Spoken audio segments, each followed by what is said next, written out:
하나님의 말씀 보겠습니다. 시편 121편 1절에서 8절까지의 말씀입니다. 황경희 선교사님, 오늘도 계속 이어서 하나님의 지키심이라는 제목으로 말씀을 증거해 주시겠습니다. 선교사님. 네, 우리가 이렇게 선교지에서나 아니면은 매일매일 살아갈 때 참 많은 어려움과 그런 많은 문제들을 당하잖아요. 그래서 우리는 이 말씀을 생각하면 어떤 문제도 이길 수 있어야 저는 믿습니다. 정말 우리가 첫째 하나님을 신뢰하는 것. 하나님이 나를 지키신다는 그런 확신과 그런 믿음, 그런 신뢰가 굉장히 중요하다고 생각합니다. 그리고 하나님 내가 정말 의지하는 것, 그리고 주님만 바라보는 것. 하나님의 뜻을 구하는 것. 그것이 우리 매일매일 삶 속에서 우리 선교지에서 꼭 있어야 될 줄 저는 믿습니다.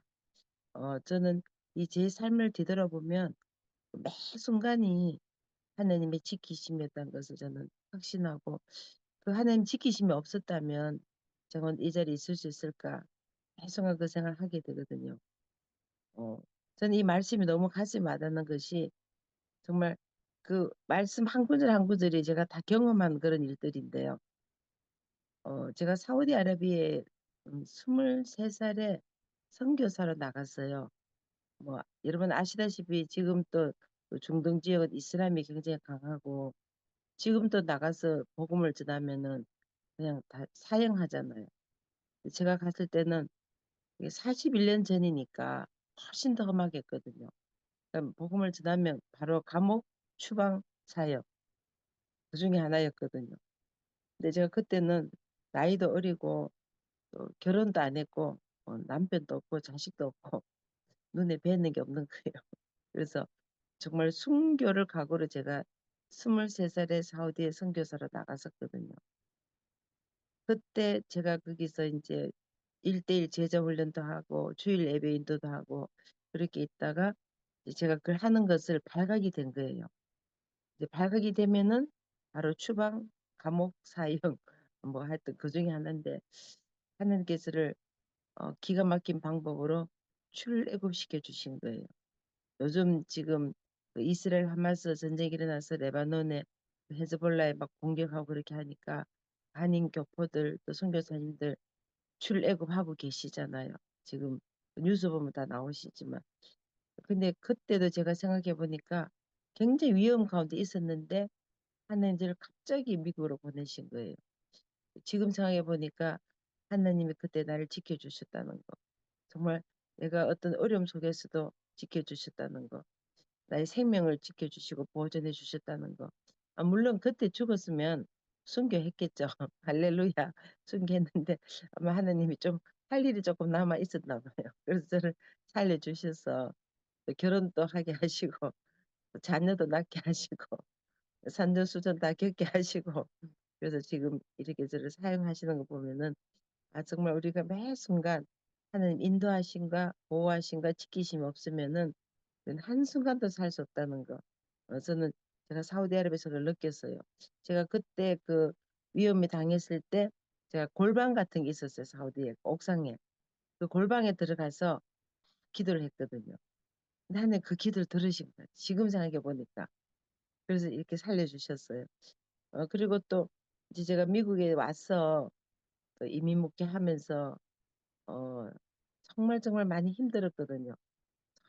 여러분 뭐 선교지나 마찬가지죠. 또 목회나 선교지나 선교지도 목회잖아요. 선교지에서 외국 사람을 대상으로 목회하는 거니까 또 한국 분을 대상으로 목회하는 거니까 똑같은 상황인데 저희도 그 목회하면서 참 힘들고 어려운 일이 많았는데 그때마다 하나님이 나를 지켜주시는 것, 나의 도움이 정말 어디서 올까 그 매 순간순간 고백하게 됐어요. 그래서 제가 이 말씀을 굉장히 좋아해요. 내가 산을 향해 눈을 들리다 나의 도움이 어디서 올고 정말 너무 막막한 거예요. 사막에 서 있는 것 같고 정말 아무도 나를 도와줄 수 없는 것 같고 그런 상황 속에 빠질 때마다 이 말씀이 생각이 나는 거예요. 나의 도움 어디서 올고 천지를 지으신 여호와께서 나를 도와주신다. 그 말씀을 생각하니까 너무 막 든든하고 막 큰 빽이 생기는 것 같아서 신이 나고 자신감이 생기고 그래서 그 모든 어려움을 능히 이길 수 있었던 그런 경험을 많이 했습니다. 그래서 이민 목회하면서 어, 미국은 또 총기 사용이 또 허용이 되니까요. 이 사람들이 그 부부 싸움할 때 총 들고 싸워요. 총 들고. 진짜 정말 무서워요. 그 사실 저도 직접 제가 겪은 일인데요. 한 새벽 2시쯤 되는데 우리 교회 집사님이 전화가 온 거예요. 그래서 막 숨 넘어간 소리를 하는 거예요. 사모님, 사모님, 빨리 오세요, 빨리 오세요, 살려주세요. 막 그래서 정말 너무 놀래가지고 진짜 맨발로 뛰어갔어요. 그래 가보니까 부부싸움 하는데 화가 나가 순간적으로 총을 들고 권총을 진짜 쏜 거예요. 실제로. 근데 정말 기적같이 이 귀 옆으로 1cm 옆을 총알이 빗나간 거예요. 그래서 그 살은 거예요, 사실은. 그러니까 이 사람이 너무 놀래가지고 그 총이만 맞았으면은 그 남편도 죽고 자기도 살인자가 되잖아요. 그러면 그 자녀들이 아들, 딸, 남매가 있었는데 걔들은 평생 살인자 엄마라는 그 살인자의 자녀라는 누명을 쓰고 살아가니까 아이들 상처가 얼마나 크겠어요. 근데 정말 하나님께서 기적같이 그 총알이 비켜나가지고 튀어가지고 다른 데로 간 거야. 그래서 이제 놀래가지고 사모님 총 좀 어떻게 해달라고. 그래서 제가 그때마다 나이가 이제 20대 후반이었어요. 저도 어리잖아, 사실은. 29살이었는데 얼마나 제가 무섭겠어요. 그래서 어디 영화를 보니까 그 총에 쥐문 묻으면 안 된다는 영화를 보고 아, 이거 수건으로 사가지고 가야 된다. 그래서 제가 그 타월을 가져와서 총을 사가지고 이렇게 총기를 이렇게 제가 직접 사서 새벽에 이제 제가 직접 경찰서 가서 총을 반납을 한 그런 경험이 있어요. 그래서 그런 총, 그리고 또 어떤 날은 보면은 또 부부싸움 하는데 집에 총이 없는 사람은 또 칼을 가지고 또 싸우는 거예요. 그러니까 또 막 칼에 막 온 집안에 막 유리도 깨고 막 피투성이가 되고 막 칼로 온 침대, 소파를 막 난도질을 해서 그게 뭐 오리틀 같은 게 막 온 집에 날리는 거, 이 영화의 장면. 실제로 제가 그 속에 있었어요.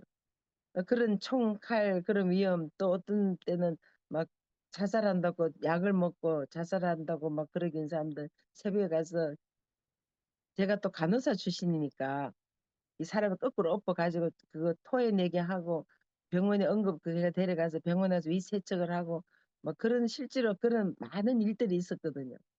이민 목회하면서 그러니까 총, 칼, 그런 자살, 그런 수많은 위험 속에 정말 이거는 사람의 힘으로 어떻게 할 수가 없는 거예요. 그때마다 주님, 내가 살려하여 눈을 들리라 나의 도면서 그 말씀을 계속 고백하면서 천지를 지으신 여호와께서 나를 도와주신다.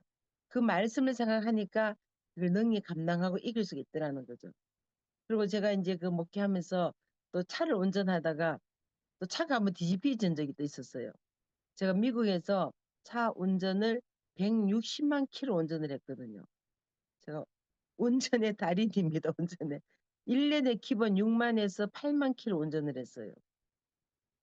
그 운전하다가 운전을 많이 하다 보니까 사고가 많이 난 거예요. 그래서 한 번은 차가 뒤집어졌는데 정말 그 차에서 불이 나고 에어백이 터지고 이게 가스등불 속에 차가 박혔는데 트럭이 지나가다 그 차를 보고 저를 구해준 거예요.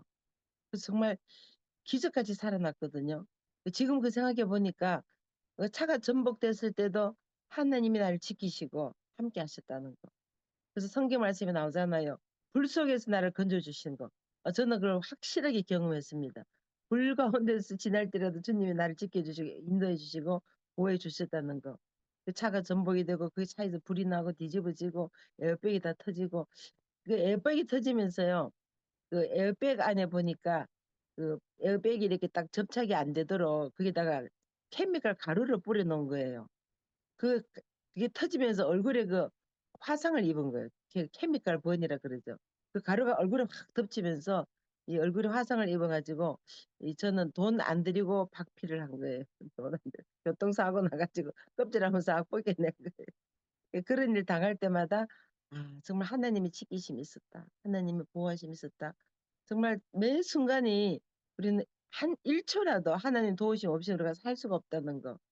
그래서 하나님의 지키심과 확신을 가지게 되면은 우리는 매 순간 자신감을 가지고 당당하게 살 수 있고 사역을 할 때나 가정 생활할 때나 우리가 일반적으로 생활할 때 우리가 정말 소신껏 그 사역도 감당하게 되고 당당하게 자신감 있게 살아갈 수 있다. 왜냐 내 하나님 나를 지켜주시니까 그 든든한 백이 있잖아요. 저희가 미국에서 그 아이들이 어릴 때요 학교를 가는데 친구들이 막 놀린 거예요. 스쿨버스 타고 가면은 뭐 이렇게 눈이 찢어졌다, 뭐 코가 납작하다 그러면서 막 애들 놀리고 뭐 보배 욕 한추리 그러고 그 사실 미국은 지금도 인종차별이 있어요. 눈에 보이는 이제 굉장히 심하고 이렇게 위로 올라갈수록 인종차별이 굉장히 심하거든요. 그리고 저희가 사는 그 남부 쪽은 저희가 이제 아틀란타에 사는데 그 남부 쪽에는 인종차별이 굉장히 심해요. 여러분 잘 아시는 그 KK단 본부가 저희 조지아주에 있거든요. 아틀란타에서 한 1시간 반 거리 있고 그 레드넥이라 그래서 인종차별 백인 우월주의 그게 굉장히 심해요. 뭐 지금 또 여러분 뉴스에 보면 아시겠지만 한국 간의 갈등도 있고 뭐 흑백 갈등도 있고 그런 게 지금 심한데 저희가 그 옛날에는 훨씬 더 심했어요. 저희 사는 그 남부는. 그래서 아이들이 하루는 울면서 집에 온 거예요. 제가 그 아이들 데려가서 그 놀림 집 부모님을 찾아갔어요. 찾아가서 당신 할아버지가 조금 미국에 먼저 온 것 같은데 우리 할아버지 조금 늦게 온 거야. 그리고 이 아이들은 미국에서 태어났다. 똑같이 너희 아이들은 똑같이 태어났고 미국 국적이고 미국 시민이고 미국 사람인데 왜 놀리고 돌아가느냐. 그럼 너희도 너희 나라 돌아가라고 다. 좀 세게 얘기했어요. 그 그런 거 있잖아요. 이 동양적인 사상은 보통 모르는 게 약이라 그러죠. 모르는 게 약이라 그러고. 근데 서양적인 사상은 보면은 아는 것이 힘이다. Knowledge is power. 그러니까 힘이다. 그렇게 좀 알아야 면장하는 거예요. 그래서 제가 미국에서 이 법정 통역을 한 20년을 했거든요. 하다 보니까 법을 알아야 되잖아요. 그래서 제가 미국에서 이제 통역을 하려고 법 공부를 한 거예요. 그래서 하다 보니까 그게 뭐 인종차별법 그런 게 있더라고요. 그래서 그걸 써먹었어요. 인종차별법 몇 조 몇 항에 보니까 인종차별을 하게 되면은 아이들이 문제아로 취급을 당해서 문제아가 다니는 학교로 가야 된다. 그리고 얘는 평생 인종차별주의자로 줄이 꺼이게 된다. 그럼 이 아이는 앞으로 살아가면서 인종차별 낙인 찍게 되니까 높은 자리도 못 올라간다. 그 인종차별을 하면서도 법이 아주 무서운 거예요. 그래서 미국이 이제 법치국가라는 이유가 수많은 인종들이 모여서 뭐전 세계 각국 사람 다 모여 살잖아요. 그렇게 살면서도 그 미국의 나라가 그 유지가 되는 것은 법을 아주 무섭게 만들어 놓은 거예요. 인종차별 하면서도 법을 무섭게 만들어 놓으니까 그 법 때문에 유지가 되고 그래서 법치 국가라는 것 같아요. 그래서 딱 그걸 써먹은 거예요. 보니까 인종차별 법이 있더라. 세게 얘기했어요. 당신 아들 그렇게 문제를 만들고 싶었냐? 인종차별을 만들고 싶었냐? 거의 반협박을 했더니 그 다음부터 아이들에게 절대 그런 일 없도록 자기 조심하겠다. 그렇게 하고 아이 데려와서 얘기했어요. 너는 미국에서 태어났으니까 미국 아이야. 그리고 한국 부모의 피를 가졌으니까 너는 한국 아이야. 그리고 너는 하나님의 자녀잖아. 하나님 너를 지켜주시고 너의 아버지가 되시는데 절대 기죽을 필요 없다. 그리고 너는 당당하게 살아가야 돼. 하나님들 지켜주고 계시잖아. 그리고 이 엄마가 뒤에서 딱 받쳐주고 있으니까 앞으로 문제 있어 엄마가 언제 얘기해? 그러면 엄마가 다 해결해 줄 테니까 딱 그렇게 이제 하고 애들 데려왔더니 그다음부터 이 애들이 얼마나 자신감 있고 당당해졌는지 결국은 고등학교 졸업할 때, 초등학교 졸업할 때도 학교 대표 연설을 하고 또 중학교 고등학교 졸업할 때도 대통령 표창을 또 받게 되고 학교 전체에 저희 아이 고등학교 학생이 4천 명이었거든요. 거기서 바이스 프레진을 하고 결국은 또 대통령이 일하는 백악관에서 일하게 되고 그런 당당함과 자신감 하나님 날 지켜주신다. 우리 엄마가 나의 모든 문제를 해결해 주신다. 그런 든든한 백이 생기게 되니까 아이들이 자신감 생기고 당당해지더라는 거죠. 우리가 선교지에서나 우리가 사역을 할 때 하나님 아버지가 나의 백이 되시고 나의 든든한 버팀목이 되시고 나를 지켜주신다. 그 생각하면은 기죽을 필요도 없고 울릴 필요도 없고 뭐 힘들 필요도 없고 그런 자신감으로 우리가 당당해져 나가게 될 줄 믿습니다. 제가 작년 10월 7일에 우리 이스라엘 하마스 전쟁이 있었잖아요. 그때 제가 10월 9일부터 그 요르단 레바논에 한 2주간 있었거든요. 제가 갔을 때 그 레바논 베이루트 있었는데 그 베이루트가 바로 헤즈볼라 바로 옆이잖아요. 여러분 지금 뭐 뉴스 보셔서 아시겠지만 그 지금 헤즈볼라에 지금 공격해가지고 헤즈볼라 지도자 다 지금 죽고 막 그런 사건 아신 거 아시죠? 제가 갔을 때도 그때 막 미사일이 날아다니고 뭐 온 도시 전체가 무장 경찰, 무장 군인들로 막 잠복하고 있고 그 진짜 전쟁통이었거든요. 그래서 막 대사관에서 빨리 이제 나가라고 이제 출국해야 된다고 막 연락이 오고 문자도 계속 오고. 근데 그때 이제 선교사님들하고 그런 얘기 했어요. 여기 사는 사람들 수천만 명 사람들이 다 살고 있는데 우리가 여기 선교제 나와서 우리 혼자 살겠다 우리끼리 나가면은 어떻게 되겠냐. 이 사람들 정말 도움이 필요하고 같이 힘을 합해 기도를 해야 되는데 우리만 살게 나가는 건 좀 아니다. 그래서 물론 이제 자녀들은 또 도피를 시키고요. 아이들 어리니까. 그래서 우리 선교사님 모여가지고 애들을 먼저 출국시키자. 그래서 애들은 이제 한국으로나 주변 국가로 보내고 이제 선교사님들 그게 지키면서 매일 밤마다 이제 비상회의를 하는 거예요. 만약에 이제 미사일이 날라오고 폭격을 당했을 때 우리가 이제 베이루트 공항에 많이 폭격을 하게 되면은 비행기를 못 타니까 배를 타고 나 가서 이제 사이프루로 가서 거기서 이태리로 가서 이제 나 도망을 가야 된다. 그거 밤마다 긴급 회의를 하는 거예요. 근데 주위에 이제 그 사람들이 그런 얘기 했어요. 너희들은 너희 나라 돌아갈 수 있는데 왜 여기 이렇게 남아 있느냐. 그래서 그 사람들 그런 얘기 했어요. 이 레바논, 요르단, 시리아 여성 지도자들 세미나가 있었는데 그분들에게 우리가 여기서 살려고 온 게 아니라 주를 위해서 죽으려고 각오하고 왔는데 이렇게 좋은 순교의 기회를 우리가 놓치면 되겠냐고. 이 좋은 기회 우리가 함께 있으면 된다고. 그랬더니 이분들이 그 자체에 굉장히 위로를 얻더라는 거예요. 뭐 제가 특별히 그 사람들에게 뭐 다른 걸 해주지 않아도 이렇게 위험한 시기에 우리가 너희와 함께 하기를 원한다.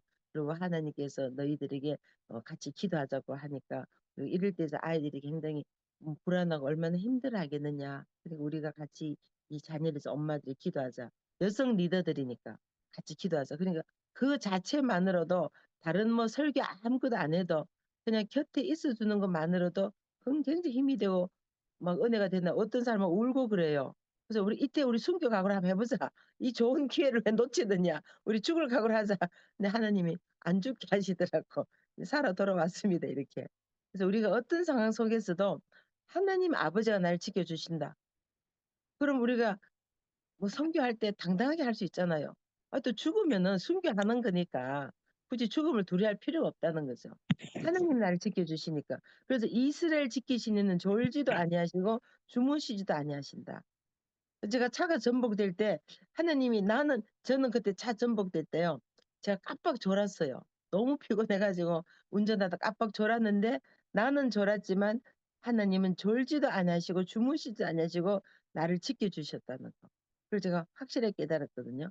낮에가 너를 상치 않게 하고 밤에 나를 해치지 않게 해서 너를 모든 환난에서 면하게 하시며 내 영혼을 지키신다는 거.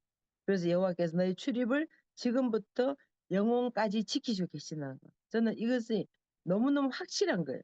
제가 이것을 제 자신이 겪고 나니까 우리 자녀들에게도 절대 두려워하지 마라. 하나님 너를 지키신다. 그리고 만약에 죽게 되더라도 너는 천국 가는 거야. 하늘나라 가는 거야. 하나님 곁에 가는 거야. 그러니까 죽음을 두려워하지 말고 자신하게 살아가는 거야. 그렇게 하니까 아이들이 상에 살아가면서 굉장히 당당하고 미국에서 인종차별 많이 한 그런 상황 속에서도 굉장히 자신감 있게 그렇게 살아가더라는 거죠. 저는 이런 일들이 있을 때마다 한 가지 확실한 것은 뭐 제가 잘나서 제가 똑똑해서가 아니라 정말 하나님의 은혜이고 저를 지켜주시는 하나님의 그 은혜이고 그리고 저희 선조들과 부모님들의 기도가 있었기 때문에 그 기도가 보호막이 되어서 예수의 피를 덮어주셨고 성의 불다물을 막아주셔서 그런 위험으로부터 지켜주셨다는 거. 근데 할 일이 끝나면 주님이 데려가시겠죠. 데려가는 것도 할렐루야. 또 살아있는 것도 할렐루야. 그냥 우리는 매 순간이 주의 지키심이란 거. 그래서 우리가 사고를 당해서 죽어도 그것이 무슨 하나님 우리를 버려서 죽은 것이 아니라 그 상황 속에서 하나님 우리를 지켜서 더 좋은 천국을 데려가시는 거니까 이래도 감사 저래도 감사 우리 삶 가운데 감사가 넘치게 되면 우리 삶이 더 아름답고 풍요로워지고 하나님의 자녀로서 좀 더 멋있고 당당히 살아갈 수 있지 않을까. 그리고 저는 또 한 가지만 말씀드리고 이제 마무리를 하겠는데요. 저희 막내 딸이 5살 때 그 대서양바다에 빠졌거든요. 근데 제가 그 순간적으로 아이가 막 엄마 하고 소리를 지를 때 제가 바닷속에 뛰어들었어요. 그 아이를 딱 잡는 순간 뭐 제가 수영을 못한다는 걸 몰랐어요. 이 엄마의 모성애가 일단 애를 살려야 된다 그 생각만 하고 바다에 뛰어들었는데 어머 수영도 못하고 정신이 하나도 없는 거예요. 그래서 그 대장 바다에 파도 속에 밀려 들어간 거예요. 근데 제가 그 순간 참 모성애가 정말 대단한 거예요. 이 아이를 살려야 되겠다. 나는 죽어도 이 아이는 살려야 되겠다. 그래서 죽을 힘을 다해서 애를 해변가로 집어 던졌어요. 왜냐면 그때 애가 5살이었으니까 그래도 뭐 무겁지는 않았으니까. 그래서 얘는 살려야 되겠다. 그래서 죽을 힘을 다해 애를 해변가로 집어 던지고 저는 수영을 못하니까 계속 깊은 바다를 빠졌는데요. 나중에는 발도 땅에 안 닿고 막 허우적거리면서 바닷물을 얼마나 많이 먹었는지 숨을 쉴 수가 없는 거예요. 그 순간 제가 쥐 하면서 이제 기도를 했는데 아 이게 죽음인가 이게 정말 살아있는가 이게 꿈인가 그런 순간을 제가 실제로 경험했고 아 이것이 죽음이란 것을 느꼈어요. 근데 그 마지막 순간 제가 한마디 했어요. 주여 주여 했는데 뭔가 이 하늘에서 뭐가 동아밧줄 같은 게 날아온 느낌이 이제 비몽사몽간에 나중에 이제 깨어나 제가 얘기를 들어보니까 그 중학생 아이들 윈드 서핑을 하다가 서핑보드책에 던진 거예요. 딱 저 앞에 그 서핑보드가 온 거예요. 제가 그 서핑보드를 들고 구조대원이 와서 저를 구출해서 제가 해변가로 나와서 그 응급차가 와서 저를 이제 심폐소생술로 제가 살아났거든요. 그래서 제가 숨을 쉬고 지금 제가 이렇게 살아 있습니다. 그래서 응급실에 가서 그 바닷가에서 그 수많은 우리 그 연합 수련회 가서 그런 일 당했으니까 뭐 수백 명의 사람이 다 봤죠. 완전히 죽은 시체가 나왔대요. 저희 아이들의 표현이 퍼플 컬러였다 그러더라고. 몸이 이제 굳어가면서 보라색으로 변해가는 거예요. 그래서 우리 엄마 죽었다고 저희 아이들이 그때 5살, 7살, 9살이었는데 다 곡을 하면서 우리 엄마 죽었다고 울고 막 그렇게 했대요. 그런데 심폐소생 숨을 쉬면서 구급차에 실려가 병원에 가서 산소 탱크에 들어가고 응급치료를 받고 제가 지금 살아났어요. 제가 살아나서 이제 집으로 와서 저희 친정 어머니에게 전화를 드렸더니 저희 어머님이 할렐루야 그러시는 거예요. 살아왔구나. 하나님 너를 살려주셨다. 근데 어머님이 말씀이 일을 하시다가 한 점심시간쯤 됐는데 성령님의 마음속에서 기도해라 기도해라 그러면 자꾸 주셨대요. 그래서 이유를 모르시니까 그냥 순종하고 그 자리에서 기도를 하셨대. 딱 어머님이 기도한 그 시간에 제가 심폐소생술로 숨을 쉰 순간인 거예요. 정말 그래서 하나님이 우리를 지켜주시는데 우리 어머니의 기도를 통해서 역사하시는 거예요. 우리 주님 우리를 졸지도 아니고 주무지도 아니고 정말 지켜주시는데 그 일이 어떻게 나타나느냐. 어머니의 기도로 나타나더라고요. 저희 어머님은 뉴욕에 사셨거든요. 저는 플로리다 성 어거스틴 비치에서 빠져 죽었어요. 근데 그 기도를 어머님 뉴욕에 사시는데 그 기도를 들으시고 숨을 쉬게 만들어 주신 거예요. 심폐소생 숨 쉰 시간이 어머니의 기도 시간이에요. 제가 그 소리를 들으면서요. 하나님은 정말 졸지도 아니하시고 주무시도 아니하시고 물 가운데서도 바다 가운데서 태풍 폭풍 가운데 우리를 지켜주신다는 거 바다 속에서도 건져주시고 불 가운데 지켜주신다는 것을 저는 확실히 깨달았어요. 그래서 우리가 자녀를 기도할 때 그 기도를 주님이 들으신다는 거 우리 자녀들이 뭐 다른 나라에서 또 뭐 외지에서 아니면 군대에서 어디서 있더라도 우리가 기도하면은 이 자녀라는 것은 우리의 영적인 자녀도 포함하는 거예요. 우리 선교지의 자녀들, 영적인 자녀, 육적인 자녀를 품고 기도할 때 하나님은 그 기도를 들으시고 하나님의 지키심과 보호하심이 있다는 거. 그래서 우리는 자나깨나 우리 자녀를 기도해야 된다는 거. 저는 지금도 매 순간 생각하면은 그 어머니의 기도가 많이 없었다면 내가 대장 바다에 빠져서 숨을 쉬지 못하고 그냥 시체가 되어 죽었지 않았을까. 지금도 생각하면 아찔해요. 제가 그 죽음을 맛보았기 때문에 죽었다 살아났기 때문에 그 바다 속에 물 속에서 저를 건져 주시기 때문에 저는 그런 확신이 있어서 이제 남은 삶은 정말 죽으나 사나 순교자의 각오로 죽을 각오로 이제는 죽든지 살든지 주님의 살아야 돼. 그런 자신감과 확신이 생긴 거예요. 그래서 나도 우리 자녀를 위해서 정말 열심히 기도해야 되겠다. 내가 영적인 자녀들 또 선교제 나가서 그 품는 모든 육적인 자녀, 영적인 자녀들 그리고 나의 육적인 자녀들 또 손주들까지도 품고 내가 더 열심히 기도해야 되겠다. 이제 그런 마음을 가지고 지금 이 자리에 서 있습니다. 우리 선교사님들 선교지에서 정말 안 힘들고 어려운 매 순간마다 하나님이 나를 지켜주신다는 거. 내가 산을 향하여 눈을 들리라. 나의 도움이 어디서 올꼬. 세상 사람은 도와줄 수 없어도 천지를 지으신 여호와께서 여러분을 도와주신다는 것, 이 말씀 하나만 가지고도 우리는 확신을 가지고 선교지에서 당당하게 사역을 잘 하시리라 저는 믿습니다. 이 말씀이 오늘 여러분 삶 가운데 역사되고 나타나고 증거되기를 간절히 부탁을 드립니다.